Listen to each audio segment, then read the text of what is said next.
I remember that he was pushing with people at the Department of Justice for the U.S. to withdrawal of a proposed Department of Health and Human Services rule that I believe was going to allow people with HIV and AIDS into the U.S. He was very vocal actually during Obama's term.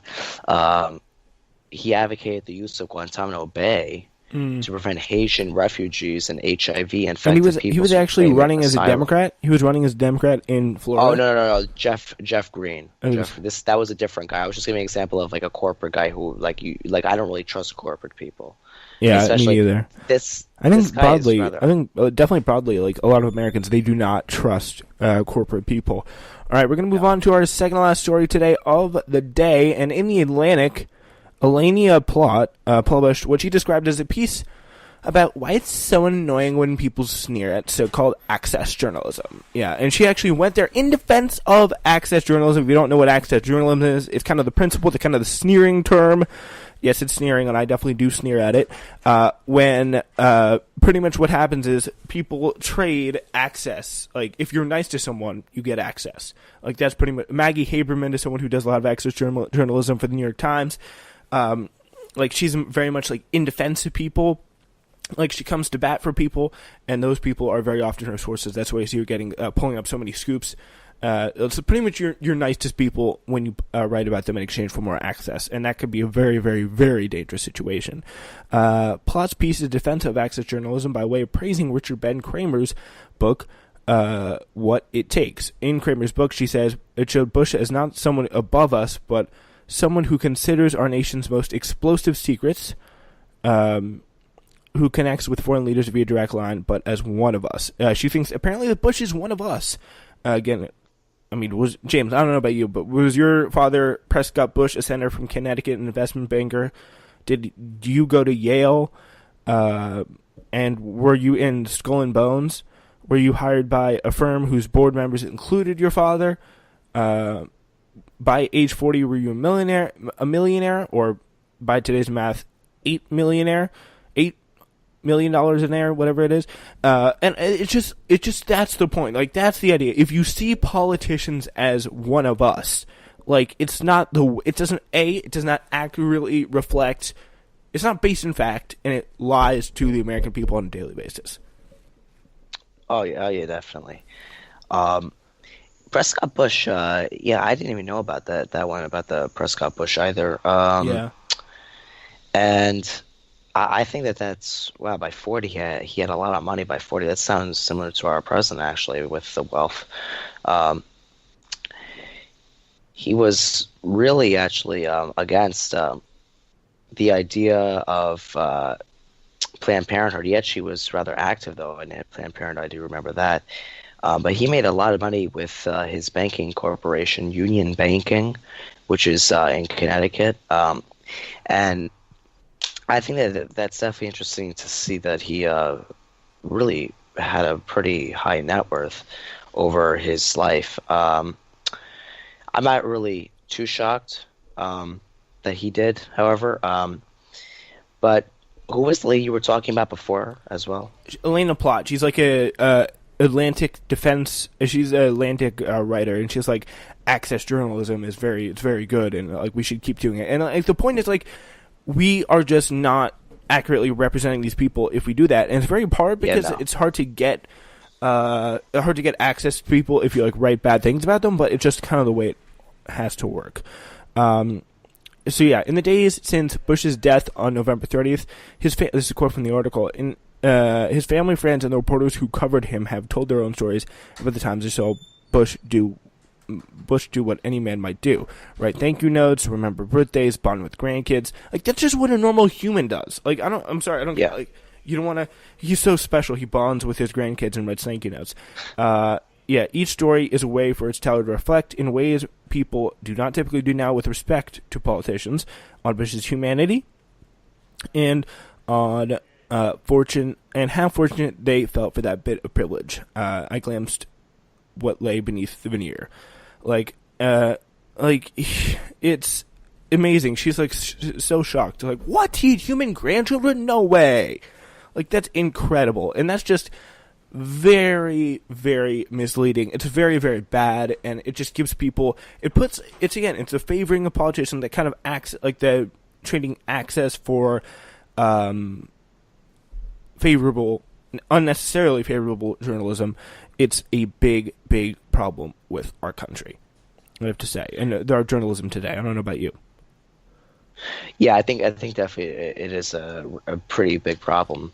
The journalism right now that we have in our country is it's definitely rather, it seems like we're getting a lot more left and right news media instead of media that actually just tells you the news, and also doesn't say it like a lot of the news organizations are writing rather strange like news stories, like New York Times and even Washington Post and even Fox, like they write like like weird ones like the most popular shoe size in America, like what this could mean for like genetics in America. Like, I mean, that's not important. I mean, what's more important is really just national news and what's really kind of happening. And I think that the trust in public news has kind of deteriorated rather quickly, sadly. And I think the reason personally for me as to why it did is because of the basically effectiveness that the news seems to not have anymore, which is definitely rather alarming. So.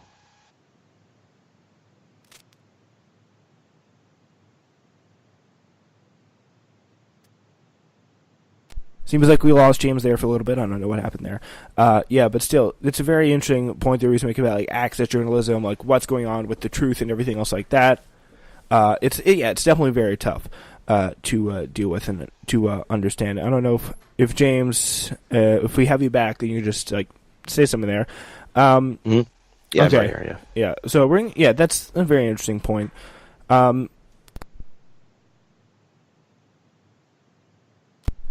Yeah, so we're now going to move on to, like, James, I don't know if you want to stay around for this one because it's kind of just an audio clip and you can't really hear it, but, yeah. All right, so big thanks to James there for helping us kick off our new show with the scoop the right way. Now we're going to get to our last story, and it's just a little bit of poetic justice here. Some fun time, and I'm going to play for you, courtesy of Fox News. A Democratic Socialist comes on. Nomiki Konst, who is running for New York City Public Advocate, Go Support Her campaign right now.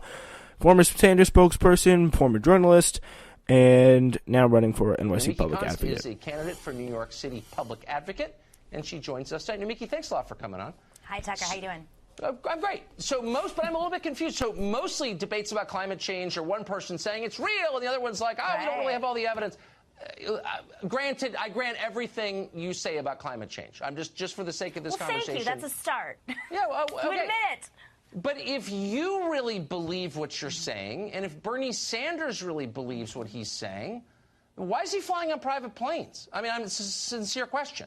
So let's not get distracted from the real issue here. No, issue. I'm not going to stop. I'm not going to let you off that easily. Why is it not a real issue? If climate change, as Katie Church has told us, is really the only issue that matters, then why aren't we living like it's the only issue that matters? All right, so first of all, I love this kind of like incredibly like, just because Bernie Sanders flies on a private plane doesn't mean he cares about climate change. Just because he's a car, it's the same thing as saying to Alexandria Ocasio-Cortez, just because she wears clothes, that means she's not a socialist. And it's just the incredible like, just want to make you like grind your teeth. But we can only really play a few minutes of it because we are kind of short on time here. But yeah, this is the rest of it. And I think I said this on the last episode of Newsflash. I think we need to go here after corporation. We don't need to go after the ordinary people. But what we need to do. Yeah, all right. So it's pretty crazy. We're going to play this again here. Because it really comes down to the industry. If the industry wants to make planes that exist off of renewable energy rather than oil and gas, then we will all be able to live on this planet. It starts at the industry level, not the consumer. Exactly. That's literally the point. Like, me and Nomiki Konst must be thinking on, like, a whole nother level here. because that's exactly what I just, like, is that not literally what I just said? Because if you think about it here, like, that's what I was thinking. Like, it's so good to see Tucker just, like, absolutely confused. You don't have the video, like I have the video. Tucker's like, what? You know, if you ever familiar with Tucker Carlson, look up Tucker Carlson Facebook facial expressions, and it's like a whole new thing, because it's on the, she's so right. It's on the industry level, and it's something that they have to deal with before we can do it, because we just don't have that power. The industries, the corporations have the power, not the consumers, and they have to use it. You know, it's really not fair to put the tax on the individual. It's not fair for someone who's telling us the planet's being destroyed to live in a way that suggests that he actually believes the planet's being destroyed. So I honestly, I really don't get it. So if you're Al Gore and you say, nothing is more important than climate change, I'm a better person than you are because I care more than you. By the way, I have one of the largest houses in Nashville, and I fly private, and I take a Suburban to the private airport, to the FBO. Why should I be okay? I mean, sincerely, why is that okay? That is not going to solve. Individual choices are not going to solve the disaster that we are facing. We already have a migration issue. We already have flooding. We already have hurricanes that have hit Puerto Rico, have hit New Orleans, have hit Florida, and have displaced so many working people. This is an industry change. We have to cap emissions globally. But hold on. And if we don't cap emissions with big industries and policy, then those individual choices mean nothing. Okay, well, first of all, individual choices always mean something. In a libertarian's fantasy world, sure. I'm not a libertarian, and I'm not living in a fantasy world. In real life, individual choices matter, or else what's the point of any of this, okay? So it does start with, liberals used to say it starts with one person. I guess they don't anymore because they don't want to be held to their own standards. But and I really don't get what he's doing. Like, he has one of the largest houses in that. Like, the idea that Bernie Sanders is like some like rich fat cat kind of guy. I don't even know if I don't know why Bernie Sanders would have a house in Nashville. Maybe it's like family there, but I don't know. I'm just gonna go Bernie Sanders house in Nashville. He said Nashville. His third house. So yeah, Bernie Sanders buys his third house. Yeah, and that's all the that's the crazy thing, because all he likes to do is just all people like to do. Like when Mitch McConnell buys a third house, no one cares because they expect it from him. But because he's a socialist, he's not allowed to have a house, even though he's like literally the poorest member of the Senate. Like they're acting like that. The idea that Bernie Sanders is some kind of fat cat guy who's like making the most out of his money in the Senate is absolutely ridiculous, and just another example of just basic stupid smears that just don't work on anyone. It's like, as I said before, it's the same logic. Like, oh, you're not allowed to have clothes if you're a democratic socialist like Alexandria Ocasio-Cortez. So stupid. The solutions are always like, ordinary working people ought to pay higher gas taxes. It's not the solution at all. And actually, we're against that. Progressives versus the neoliberals and neocons. Progressives understand that this needs to be a huge policy change. The place where we are right now, if we increase the temperature 1 degree, you and I won't be living in D.C. and New York anymore. Okay, but we will be displaced. No, I want to talk about the public policy. Money. Okay, yes, I want to talk about the public policy solutions that will flow from the predictions that you're making. Is there any solution you've ever heard of that doesn't increase the price of energy? I've never heard of one. Well, okay, so if you're going to be focused on the price of energy, we're not going to have a planet in 10 years. Hold on. We have to talk about changing. Wait, hold on. I thought you cared about working people. We're going down a rabbit hole. I want to talk about the solutions. A solution would be a Green New Deal, moving to 100% renewable energy, forcing the companies that are jacking up the prices on working people to actually reduce their emissions so that working people aren't displaced, so working people don't have to pay the cost of hurricane damage and have clean water, and the water's not being privatized. Volume is not the same as an argument, okay? So just really simple question. You don't like opinionated women, do you?